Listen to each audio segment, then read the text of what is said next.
En pleine période électorale, Staline ne parle que de l'État démocratique qu'il a créé. En réalité, la politique de Staline est à l'apogée de la terreur. Ce sont les années 1937-38. On fusille en moyenne 4000 personnes par jour. La veille de son discours, Staline avait déjà signé la liste des futurs serviteurs du peuple dont la soumission lui garantissait le pouvoir absolu.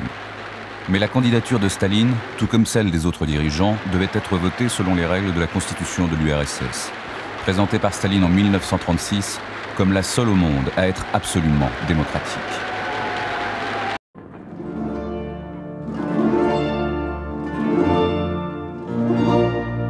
Ce discours avait une signification particulière, car le 25 novembre 1936 était la veille de la ratification de la Constitution soviétique, intitulée à l'époque « Constitution Staline ».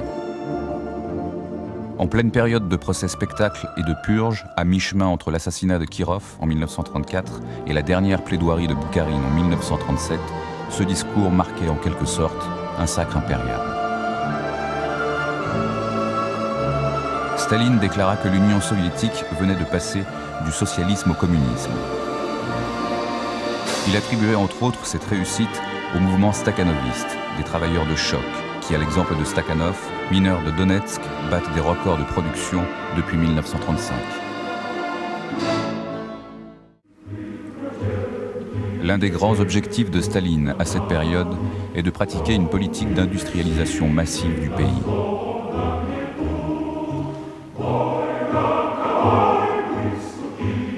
Il sanctionnera tout retard et rejettera la faute sur des spécialistes de la planification.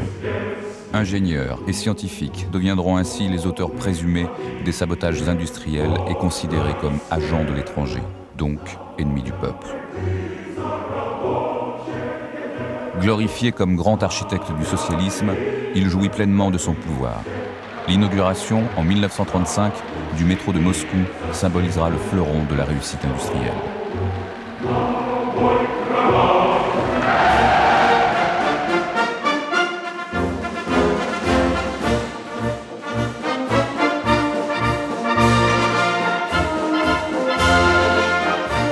Cette année-là, les répressions frappent la vieille garde des compagnons de Lénine et les hauts fonctionnaires du parti.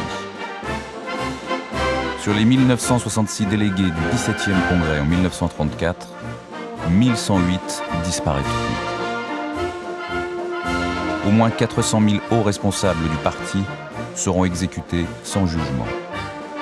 On estime à 21 millions les victimes de la tragédie stalinienne.